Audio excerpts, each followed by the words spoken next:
in real life, no one has ever asked me this once. Maybe because it might have something to do with whenever someone asks me something, my response lasts well past their bedtime. But more importantly, I believe that perhaps we do not give too much thought to organization of our speeches and how important it is. How do we organize a speech? How do we organize a project? That is a complicated science. It involves a fusion of quantum mechanics, theory of relativity, and Heisenberg's uncertainty principle. And you should all feel lucky today because I am giving away that secret just like that. And that secret is, tell them what you want going to tell them. Tell them. Tell them what you've told them. There it is. Effective communication. A speech, a novel, maybe a movie. Everything, if organized along these lines, will surely be effective. Let me give you a real life example. A few days ago, I resigned. I took a paper containing my resignation to my boss. And I told my boss, I am about to resign.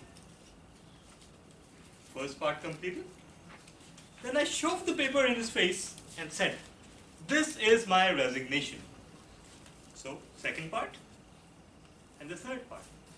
Did you know that I just resigned? Conclusion. But I had to add a bit of body language and gestures to it because I had to pick up his lifeless form from the floor and call the ambulance. But that goes with the territory. Anyway, first you develop an outline. Introduction, body, main ideas or points, supporting material, and conclusion. Introduction is very important. Introduction means what you're going to tell your audience, and it needs to be attention grabbing. Like I wrapped the introduction to this presentation in a fancy wrapper and casting your mind to movies, and specifically James Bond movies. Then there's the body, and body is the main point of your speech, what you're about to tell them. Remember, the body of a speech can be a joke, it can be a story, it can be a technical presentation, it can be anything. And trust me, in Toastmasters we all learned that it's possible to make everything interesting. Supporting material, for example, one you can see right before you, slides or maybe handouts that needs to be employed while you're presenting the main body. And then of course conclusion. And again, conclusion is something that perhaps your audience will remember the most, because in terms of memory, we are biased towards recency. We remember the most recent events the most. So more often than not, at the end of a training session, at the end of a speech, perhaps you won't remember the entire thing, but you'll surely remember the conclusion if it's memorable enough.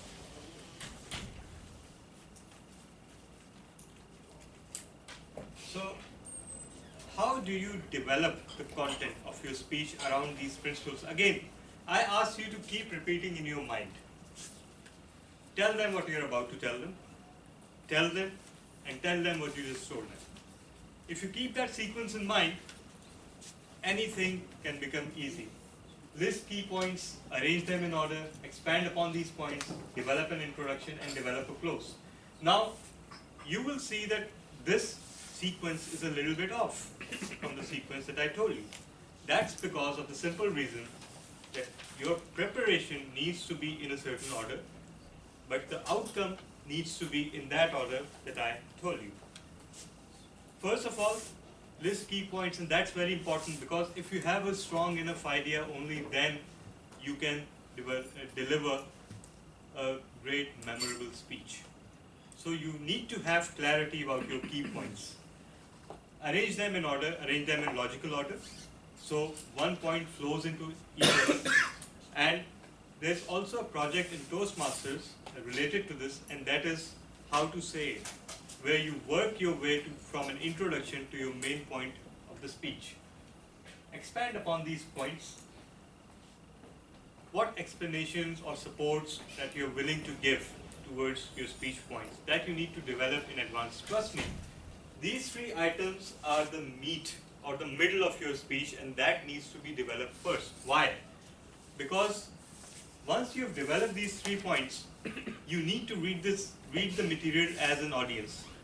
And you need to see whether it sounds boring, whether it sounds interesting, whether it's putting you to sleep.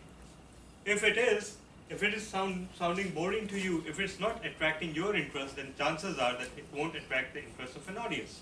So that's why you need to get this content first. Then you develop an introduction around it.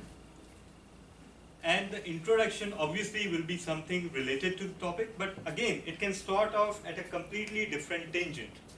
Introduction, when you first make it onto the stage, is a prime opportunity for you to grab your audience, to grab the attention of your audience. And you can start with a joke. Usually, if you see, the best speeches often start with humor, or often start with a sensational statement. So for example, if I come onto the stage and I say, I am Iron Man, some of you will think, yeah, he certainly looks like Iron Man. But most of you will think, is he nuts? Nevertheless, I've gotten your attention. And now it's my job to work my way to the content of the speech from that introduction. And then lastly, develop a close, because all the content is before you, and now you are in a position to close it in the best manner possible. Before we go to the next stage, let me reprise my opening. I also started in the middle. I asked you about James Bond movies, and James Bond movies start in the middle. So how meta is that? Starting in the middle of something interesting is the surefire way to grab an audience's attention. So the sequence that I told you, tell them what you're about to tell them, then tell them what you just told them. Largely this sequence needs to be stuck to, but there's no harm in mixing it up. There's no harm in bringing up a sensational opening, a dramatic opening that ties into your subject, obviously. Because ultimately, if you grab the audience's attention and then speak about something else entirely, then perhaps your audience will feel shortchanged. So you need to stay on topic, but at the same time, instead of a formal introduction, a sensational statement, a joke will do perfectly well. The second technique to organizing a speech is mind mapping. And perhaps my lack of familiarity with a mind map owes to the fact that maybe I lack a mind. But nevertheless, I've rarely used this technique, but it's certainly very, very helpful for a certain kind of person whose head is bursting with ideas and yet they're struggling to organize those ideas. If you're in such a situation where you're thinking about anything and everything and you're struggling to put it down on paper, then perhaps starting with a formal sequence of introduction, body, and conclusion is not a good idea at all. Then you start with a mind map. What is a mind map? Mind map is basically a map of the ideas that are flying through your head. Trust me, writing down something brings instant order to your thoughts. Try that. So for example, if you're stuck on a decision, if you're struggling to decide between two options, and sometimes one option seems attractive and the other option seems attractive, then it's best to write the pros and cons of each. And you'll discover that what degree of clarity that brings. And this is the same technique. You list the main topic, tell them formula, and then you develop an idea, outline. But if you see, develop main idea first. So what's a main idea? Main idea of any form of art, of any form of expression, needs to be a one-liner. If that sounds too far-fetched, let me tell you, if you can't condense your main idea into a one-liner, then perhaps you haven't understood it enough. every great movie, drama, serial, novel, essay can be summarized in a one-liner. And if you're struggling to do that, then maybe it's time to rethink your approach. First step was you come up with the main topic. So this needs to be a one-liner, that this is how you intend to grab the audience. This is what you plan to tell the audience. And the second step is develop an outline. Intro, body and end. Fairly conventional.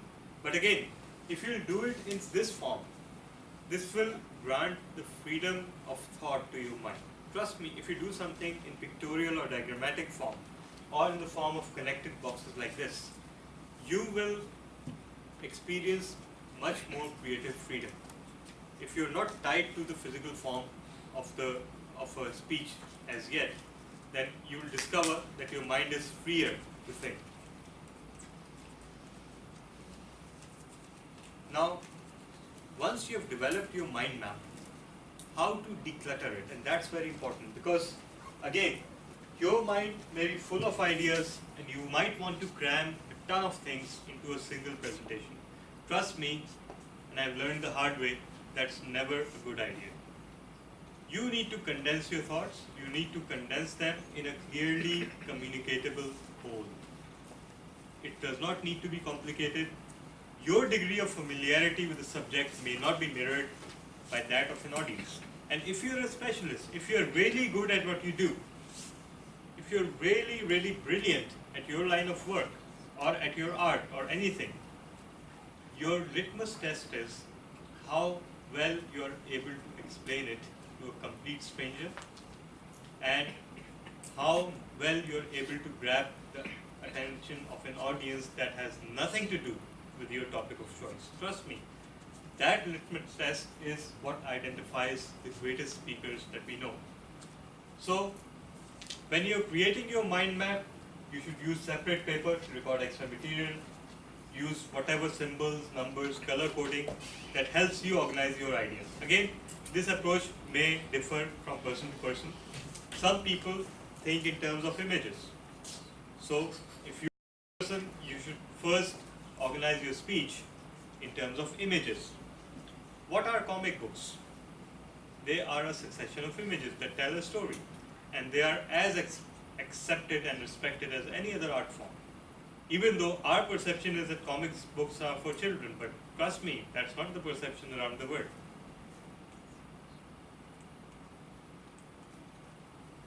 Then there may be many other forms of expression. We accountants also use a form of expression. What is a balance sheet except poetry in numbers? What is a profit and loss account except an account of where you stand? What is a cash flow statement except a statement on how much you can buy and when you can buy it? But trust me, everything can become an art form. You just have to believe in it, and you just have to develop it in such a manner that it makes sense to any person. Conclusion, it is best to do things systematically since we are only human, and disorder is our worst enemy.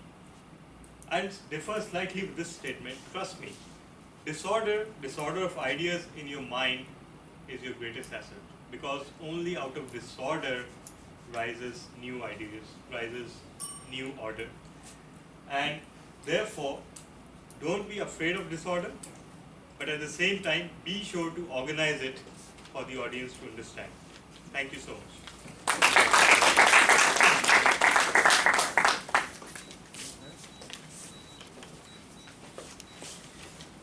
That was Toastmaster Talha bin Hamid. Moving on to our last prepared speaker, Toastmaster Mike Zhu, doing his second project from Competent Communicator. I request